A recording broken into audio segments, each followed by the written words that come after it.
Good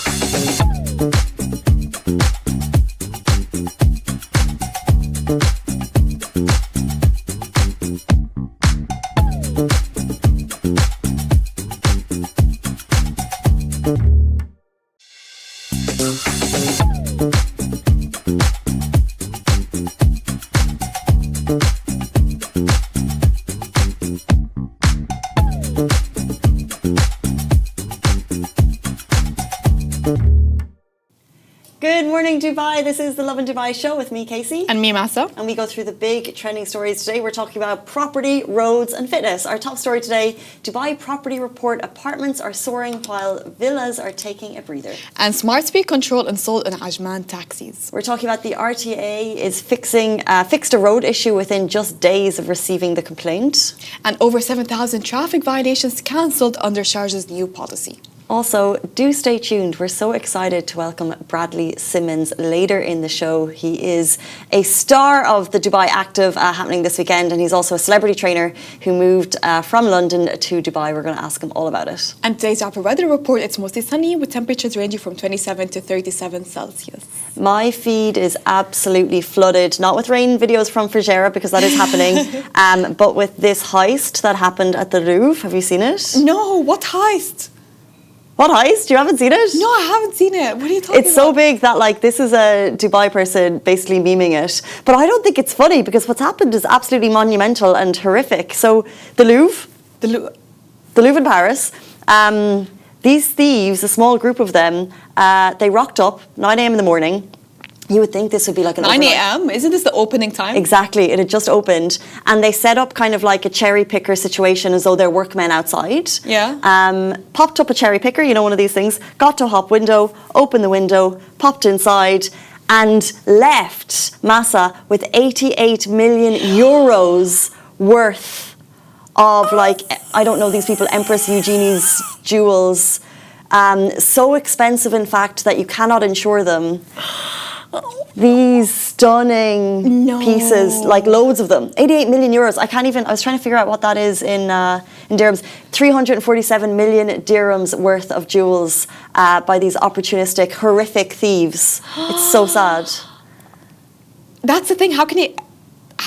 First of all, how can you catch them? Second of all, how can you insure it? Third of all, maybe they flew out of the country by then. The report I read, could be wrong, preliminary reports suggested that it's a criminal gang. They're probably less caring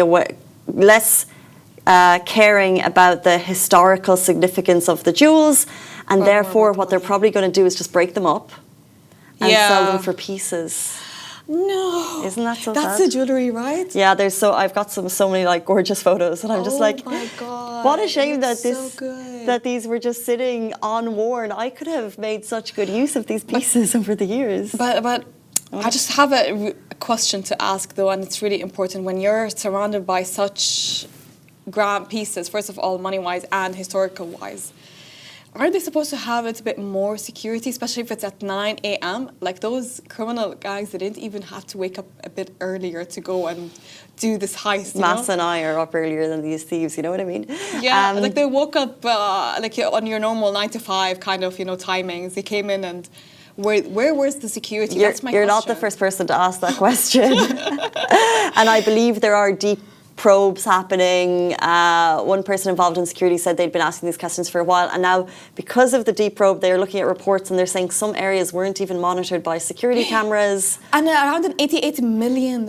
Now I will say, when they opened the windows, when they broke the windows, security was alerted. Within 5 minutes security got there, but the thieves were already down the window. Can you think this is going to be a Netflix it looks like Money Heist, when they open it, they come inside. Yeah, up with the cherry picker. But when you think about these heists and what we've seen in the movies is so next level in terms of tech, but this wasn't. This was super. Put on your vest so you look like a construction worker, pop up on your cherry picker, quick open of the window, in and out. They were 250 meters away from the Mona Lisa. They were that close, but the Louvre is so big and they didn't have all the areas. The police, by the way, arrived within minutes, but the guys were already down. They moved so quickly, in fact, that they dropped a crown What? A crowd worth like, I don't know how much, as they absconded. And they just don't care, you know what? They're like, oh, I got my piece and left. But it makes it sound so easy if they didn't use technology and they just hopped in and got in and left. How did I think, though, it does make it sound easy, but I'm sure they were very aware of which areas were surveillanced. Yeah, 100%. And they probably study it, like. Yeah, so easy, but also I'd say not so easy. But anyway, the sad thing is, you know, someone is going to be blamed. Well, hopefully blamed, but probably unwittingly be wearing these pieces, and it's like it's a piece of history, and it's being broken up, so you know someone like me can unwittingly have a diamond. You know what I mean? but it's so sad that like that's the case, that there's obviously such a value for these diamonds, and the historical significance is so much more important. They're just gonna cut it up and sell it to pieces, and just for their own gain. But I think I'm still questioning. I know this is a question that they're putting into place, but there was a security was alerted, but why was there no security in the area?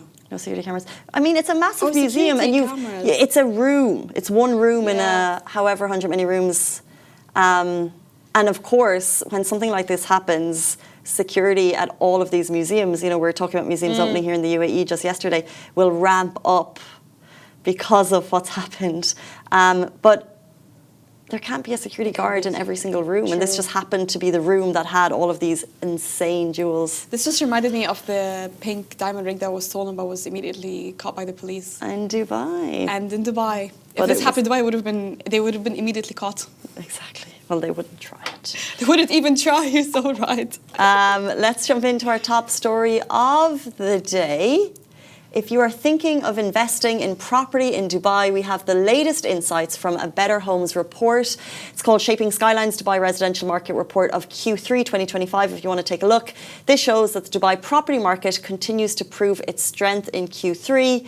However, you can take a breather. It's not racing upward, but it's climbing steadily. According to the report, the city recorded over 56,000 transactions worth 138 billion dirham in just one quarter, showing that investor confidence remains high, even as the market enters a more balanced phase. So let's start with apartments, which are leading the charge. So sales hit a record of 93 billion dirhams this quarter, the highest ever seen in Dubai's residential market. Volumes jumped to 22% to nearly 49,000 units, with off-plan sales making up 70% of all deals. That's a clear sign that investors are backing Dubai's next wave of developments from JVC to Business Bay and beyond. Meanwhile, if you're interested in villas and townhouses, they are surprisingly catching a break after an exceptional run earlier this year. So transactions eased by 30%. Value slipped 34% quarter on quarter, which is a natural recalibration as buyers become more selective and developers pace new launches. So as new launches are happening, we're seeing a slight ease, which is good news. But make no mistake, demand for spacious family homes in lifestyle-led communities remains solid. So across the board, prices continue to rise. The average price per square foot reached a record of 1,664 dirhams, nearly double 2020 levels, driven by end-user demand, liquidity in mid-market areas, and global trends like the US rate cuts, improving affordability for international buyers. But the good news is that supply is catching up too, with over 28,500 new homes delivered this year and 200,000 more on the way by 2027. So most of them are apartments. And as we move into the final quarter of 2025, in summary, Dubai's property market looks set to keep a steady rhythm, powered by population growth, infrastructure expansion, and global investor appetite. But that steady is not a racing climb, so there is a small breather there. Yes. I think this is good news overall to see that there's a bit of a balance happening in the property market. However... And lots of handovers happening soon. Lots of handovers happening. I think we spoke to Firas Al-Madi, CEO of Fan Properties, and he said... it really depends on the area that you're looking at, because some areas, I think in Business Bay in 2026, they're going to have 11,000. If they all come through on time, 11,000 properties would be handed over. But then if you're looking like a more well-lived-in community areas, there'll be none. So that's where the demand will remain high in the villa communities, and then in apartments we should see a decline. I'm just waiting for the year 2026 and 2027 to see what's going to happen, because I feel like for the past 2 years we've been talking about the jump and then a decline, a jump and a decline, a jump. Well, it's been jump since 2020. And we tried to come with some good news that you might have a good breather by the end of maybe Q4 2025 or 2026. So I'm hoping by the year we enter 2026 or the end of 2026. I'm not going to say beginning of 2026. I think what we hope is what we're seeing now, which is balance, because what we don't want is a bubble to show that the market wasn't steady, but actually what's happening is what a city would hope for, which is it's balancing out and it will stop its racing climb upwards, because that's not sustainable for us, because we can't, if salaries aren't rising. But if it begins to steady, it shows that the market is very stable. And 2020 prices were dreamy. But I think we all do remember that we were all living in fear. I feel like fear. No, it was because 2019 prices maybe when COVID happened and we all got to live in really really nice places. But at the same time, we were so scared to invest, though. So scared to invest. Yeah, exactly. Yeah, because it was unstable. But at the same time, we're all living in really good areas. That's so true. If you could invest now, if I gave you some money, would you rather live in, and I put this to you, the audience as well, would you rather live in a mansion, but your commute is 70 minutes by car, or like a 6-bed palatial villa with a pool, but you're working in the office 5 days a week, or a 1-bed humble abode right next to your office?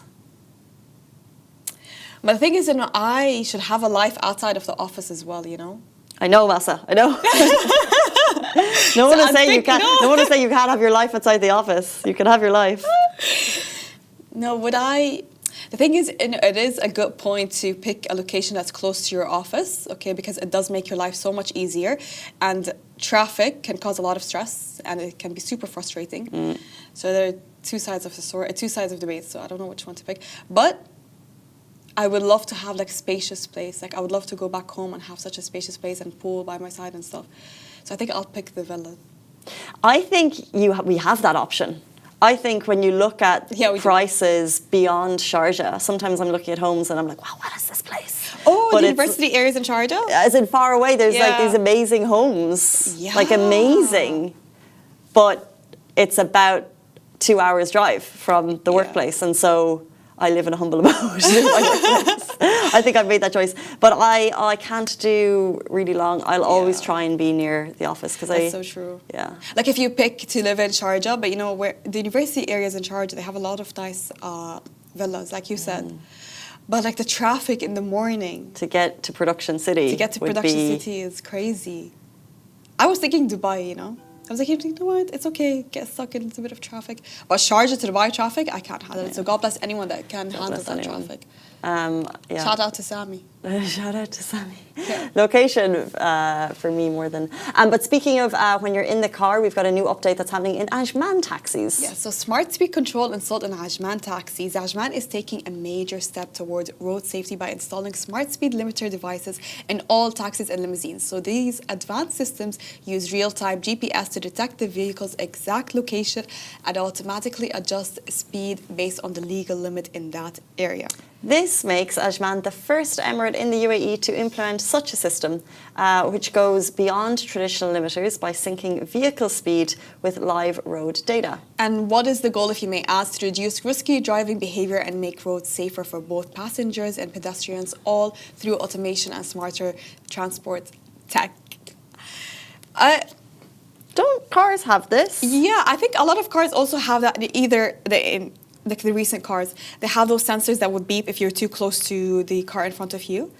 Yesterday, I was in the office's car. We got a new office car. Yeah, it's the new one, the Jetour. Yeah, no, not the Jetour, the other one. I think it was. I'm not sure. Okay, but anyways, it brakes on its own. It suddenly brakes on its own. Were you driving it? No, I wasn't driving it. Bilal was driving it. But it brakes, if it just senses that if you're too close to a car, it just brakes. Wow. But it's an immediate brake, so your whole body moves. That's so cool. Is this like a normal thing in fancy cars? I have no idea. I think so. Yesterday I found out it was a thing. And my was telling me it's okay. That's not me. That's a car. Because it was such a very hard brake. We have a Pajero, and it's not new, but anytime you go over 120, it goes beep, beep, beep. And you're allowed to go over 120. That's the thing. So it's the most annoying thing. And we don't know how to turn it off. So it's just this constant friend in the car that's like beep, beep, beep, beep, beep.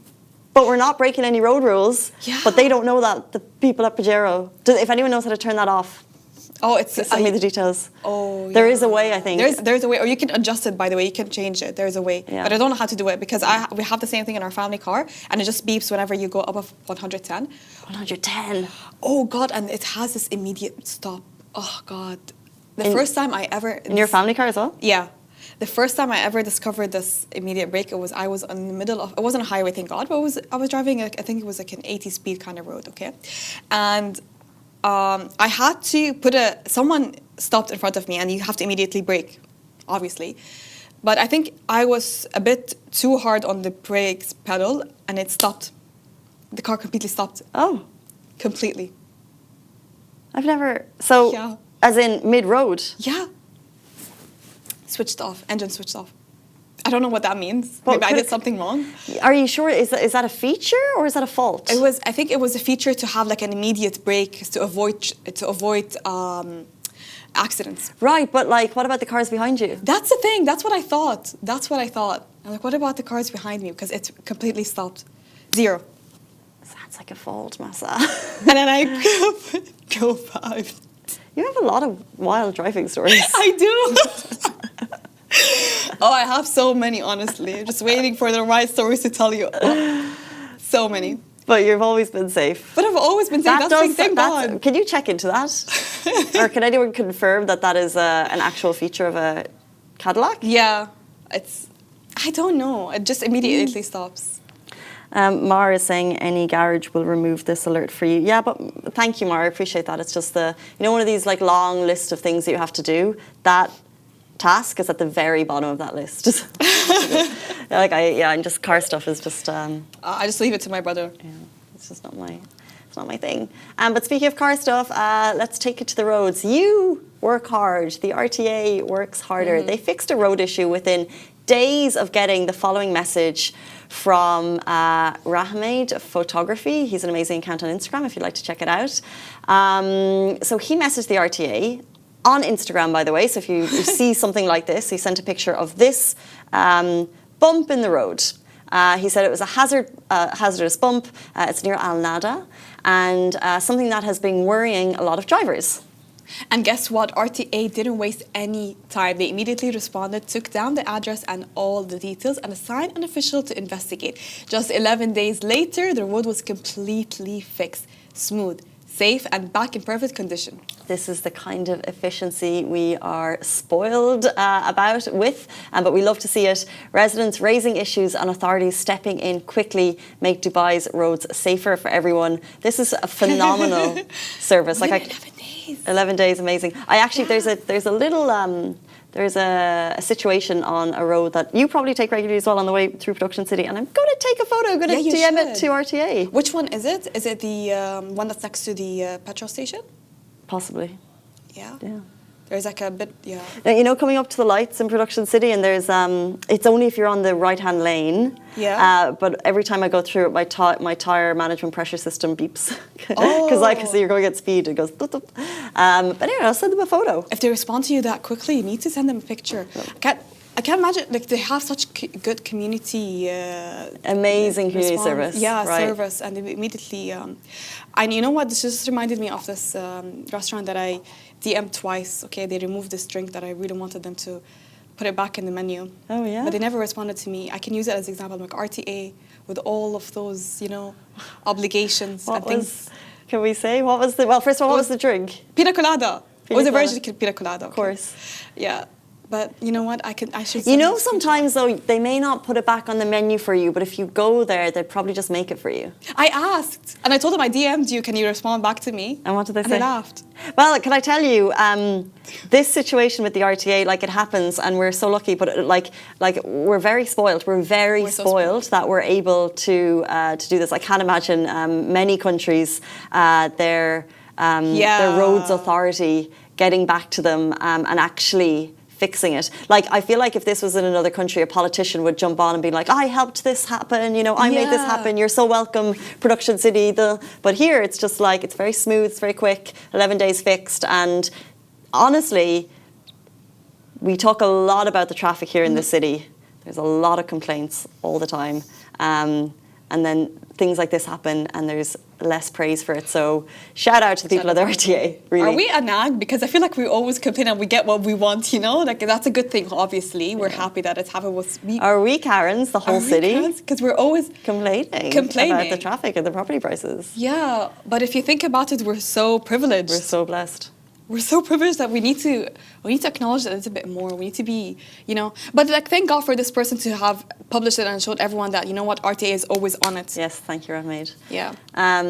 Realisation on the show today, we're a bunch of Karens. We want to shout out what's happening in Sharjah on the roads as well. Yeah, so over 7,000 traffic violations were cancelled under Sharjah's new policy. So hundreds of Sharjah motorists just got some major relief. Over 7,000 long-standing traffic fines have been officially cleared. So under a new decision by the Sharjah Executive Council, traffic violations more than 10 years old can now be cancelled. So far, 284 people have benefited from the move, which aims to support community stability and ease financial burdens for residents. Now, if you're one of these people who'd like to access a cancellation, eligible individuals must pay a 1,000 dirham process fee, but if you've got fines racking up over 10 years, it's going to be a lot more than that, unless you qualify under certain cases, such as the vehicle owner having passed away, left the country for over 10 years, or if the vehicle was abandoned and the owner can't be reached and you're possibly the new owner of the vehicle and the fines are attached. Applications can be submitted at Sharjah's Traffic and Licensing Services Centres. It's a rare opportunity for those with long forgotten or unresolved violations to start fresh, but make sure to check if you qualify before heading in. I secretly hope we have that in Dubai or Abu Dhabi. So, but I don't have 10-year-old violations or traffic fines. I don't understand how you can have that, because every time you need to renew your license. However, there has been an update in Abu Dhabi. A discount of 35% is applicable if the traffic fine is paid within 60 days of the violation date. Yeah. So that's a new update for Abu Dhabi. It was announced 4 days ago. And that's to encourage people to not sit on their fines and wait for discounts. I think this is very smart. This is very smart. They're saying you'll get a 35% discount if you pay quickly. I think that was, rather than announcing blanket bans if you wait for 10 years, because then you'll get the likes of some people saying, well, I'm just not going to pay for 10 years and hopefully the fine will be reduced. But this Abu Dhabi move is very smooth and very clever, because I have a fine sitting there and I should just I would pay immediately it. jump on to that, honestly. Because I don't know, I secretly keep, you know, my fines aside, hoping that maybe with this public holiday or, you know, UAE National Day. That has not happened in Dubai in a long time. What if I'm secretly hoping it would happen? Or your brother will jump in and just pay it. That's the thing, he's going to ask me to pay, but he will do the process, though. You know? Okay. You know why I am spoiled. You were spoiled. You can do it on your app. There's so many apps. You can do the Dubai Police app, the RTA app. He renews my car, you know, so. But you can literally do it. You could do it on the show right now if you wanted to. It would take about 2 minutes. You know what? I think it's bad to say that, by the way. It's a bad thing to do, okay? And I'm not encouraging it in any way, but I do sit on my fines until it's time to renew my car. Okay, so when it's time to renew my car, my brother usually renews the car. So I just transfer the money to him. Yeah. And he does it, and I do sit on my fines. But what about you? Do you sit on your fines, or do you? I'm sitting on one, but I don't. I think every now and then I would just pay it. I like to not get that many fines. I just pretend like, you know, it's more his problem, you know. So, I don't get that many, and I think every now and then if I because you get it, I don't pay it the first day, but then if I went back in and I saw it, I would say, oh, I need to pay that. Yeah. It's not one of those change the speedometer, this is the task that's never going to get done. I do eventually pay them. You need to pay them, yeah. It depends on that's the thing. You will eventually pay them, but I haven't had like major fines lately. I barely have any speeding fines. Barely have any. I don't get that many. I don't get out often. 8:53 on Wednesday morning. Guys, it's Dubai Active this weekend, and we have one of the stars of the show in with us live after a very short break. His name is Bradley Simmons. He's a celebrity trader who swapped London for Dubai. He's going to tell us all about it, and he'll be with us after this break. Do stay tuned.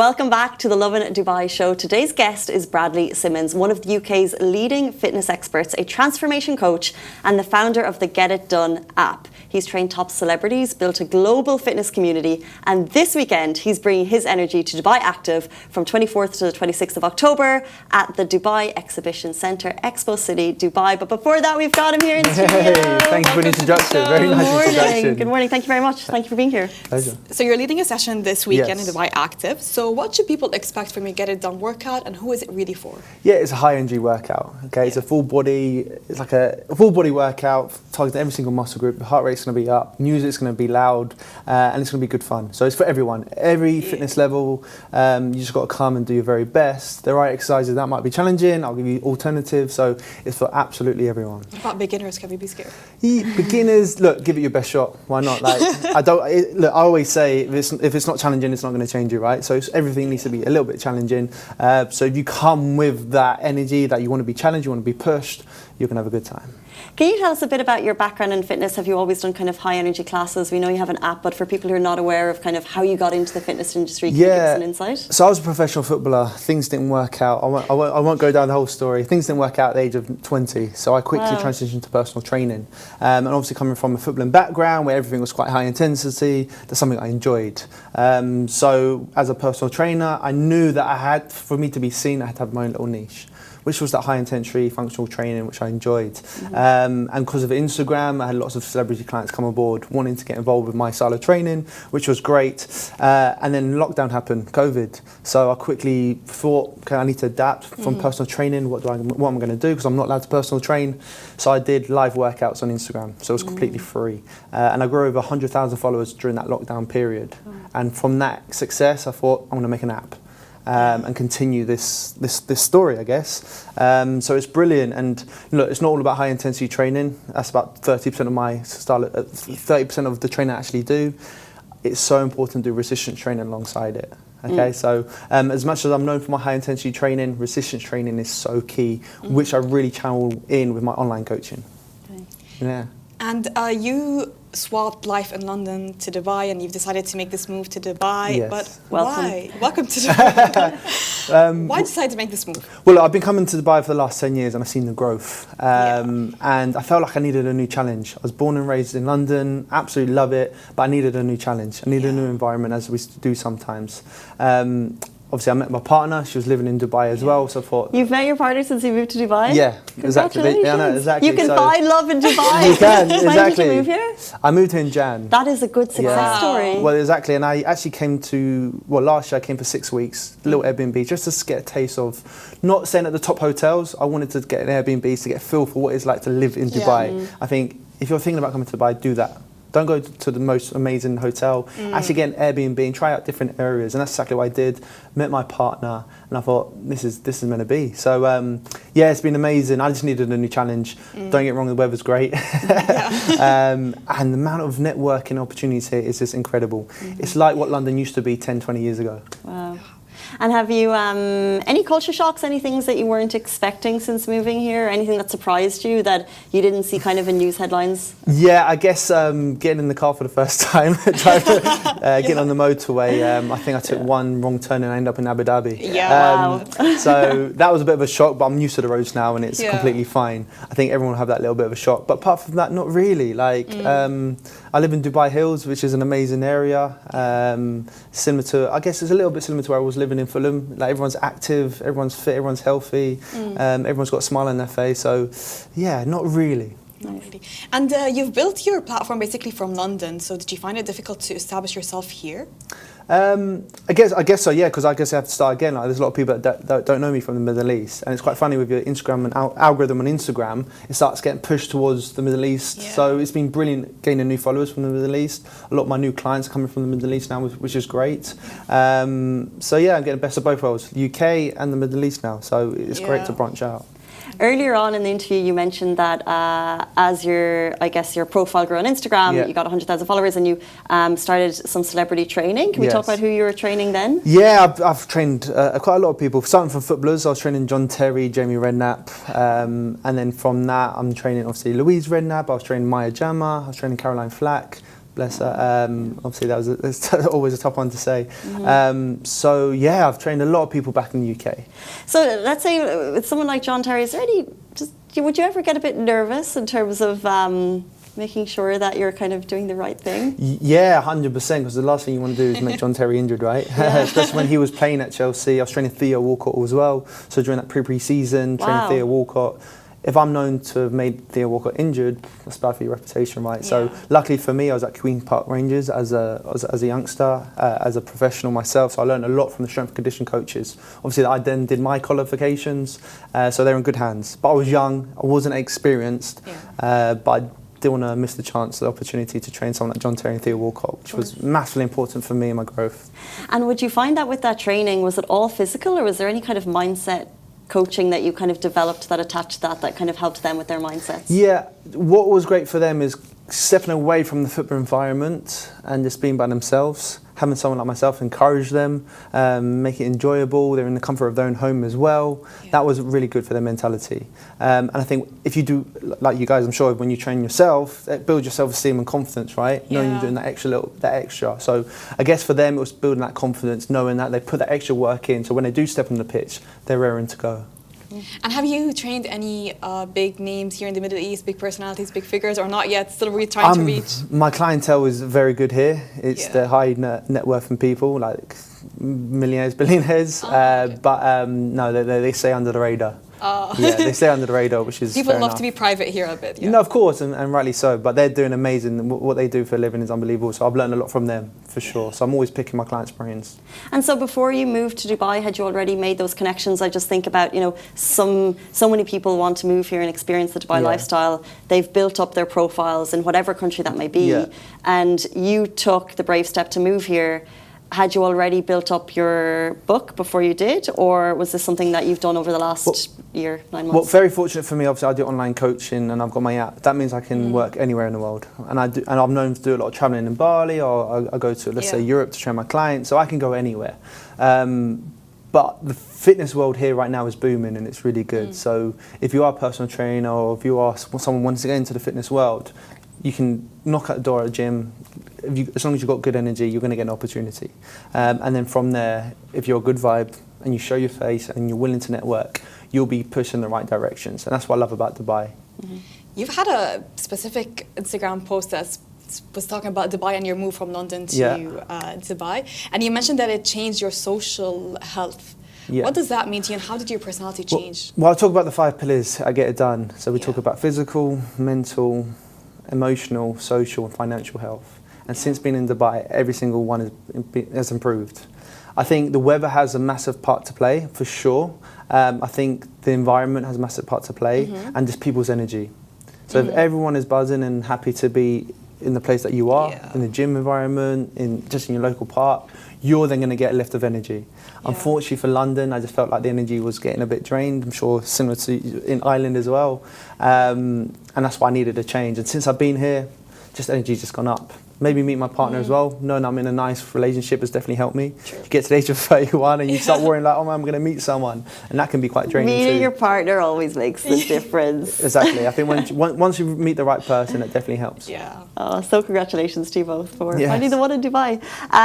Speaking about kind of motivation, we talk about the phrase discipline over motivation. And we're in a buzzy city, it's a great environment, and obviously for you it's a fresh start, but let's say if your clients, like when motivation dips for someone, or if there's people watching today and they are surrounded by the buzz, right? Of course. And yet they're struggling to get to the gym. What piece of advice would you give to them? I think investment is very key. So you have to invest. Let's say you're really lacking that motivation right now. You have to invest. You have to have something in the diary also. Whether that's a high rocks, whether that's a half marathon or a marathon, have something in the diary to train for. Okay, that's really key. For example, you might go, half marathon, I'm way off that. Well, you've got now 6 months to train. Now you're going to invest in a coach, or go part of a community where they really help, like running clubs, help you improve that. That's really, really important. So investment's key, having something in the diary, and surround yourself with the right people. If you're surrounded by 5 people who are also not into their fitness, that's likely to rub off you. Wherever you surround yourself with 5 people who are really into their fitness and health, that's likely to rub off you too. So it's about choosing your surroundings and investing and giving yourself a goal. Have that goal. If you don't have a goal, there's no purpose in life.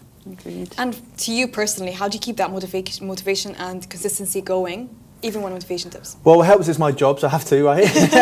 I have to stay in great shape, so that's one. But two, I know that if I haven't got a goal or something in the diary, I'm not the same human being. Right? You end up just doing day by day. It's just the same stuff. It becomes the rat race, right? Yeah. Whereas I know I've got something to look forward to, even when I'm absolutely knackered. For example, I've signed up to Abu Dhabi Marathon, for example. Yeah. It's 53 days away. I'm not fit. I've lost my fitness recently. So now I'm doing 5, 10, 15K runs around Dubai hills. And I don't want to do it. I'm in pain doing it because I've had such a long day. But I know if I don't do it, when it comes to the marathon, I'm going to be disappointed in myself. Yeah. And there's nothing worse than being disappointed in yourself. So put the hard work in now and you will be rewarded. And that's like in anything in life. Right. Personal mini goals and making the effort. Love that so much. This is it. Bradley, we're going to play a quick game with you. Please. It's called What Gives Bradley Simmons the Ick? Oh. I'm going to give you a buzzer. There's a few things. Oh. You can ask me and I'm going to buzz, right? Yeah, if it gives you an ick. The buzzer, listen how to... we have another buzzer if... It's died a sad death, listen. Oh no. Oh, is it usually a bit...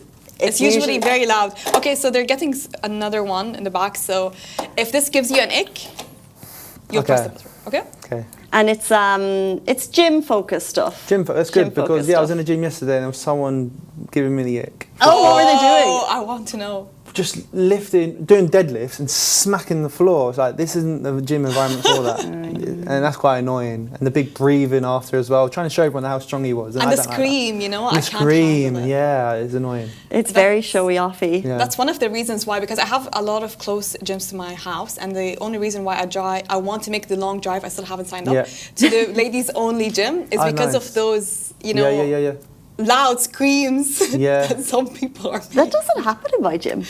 They just throw it down and it's just really very loud and they're carrying really heavy weights. Like, good for you, but you know what? Tone it down a bit. Tone it down a little bit. Yeah. I'm with you, for sure. Yeah.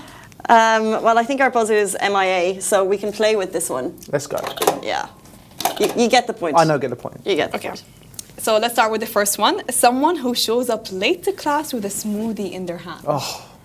Thank you. They're here for the Instagram. They're here for the shots after. 100%. I recently did a run for Aloe. A really good run. And I think about 50 people signed up, but only 25 people turned up to the run. No Brilliant. way.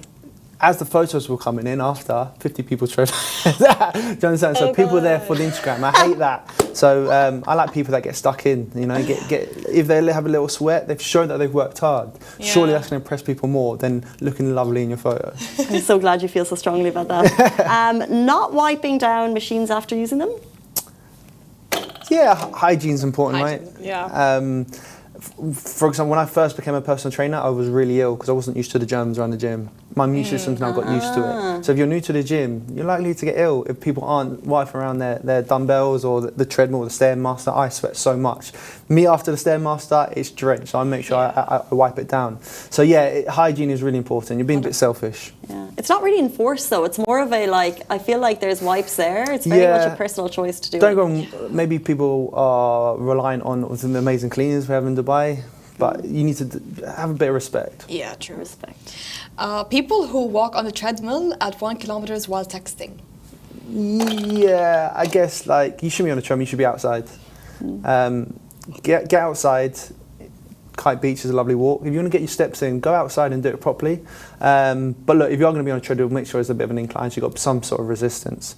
And once the treadmill becomes too easy, get yourself on a Stairmaster. Okay, get your glutes working, your core working, and really improve your fitness that way. Someone listening. Called out. I feel called out. I'm always texting on the treadmill. Are you? That's you, is it? Yeah. No, stop it. Do you know what? Put your phone in the locker, get your workout done, and then text. I'm either shopping or texting. Oh no, that's not good. You need to train with me. Let's do an hour session. Oh no, I'm scared. Let's do an hour session. I'm the person who's going to be showing up with a matcha in hand and just texting. Yeah, that's not cool. That's not cool. Talk to us through your workout. We can get some expert feedback on it. Okay, so I have to have a phone next to me because I do get, kind of bored or unmotivated during sessions and during That's because sets. you're not following a workout program. I'm just going with the flow, honestly. Okay. What? That's where so many people go wrong though, because they step into the gym and their hours actually wasted because they're not actually doing anything efficient, you know.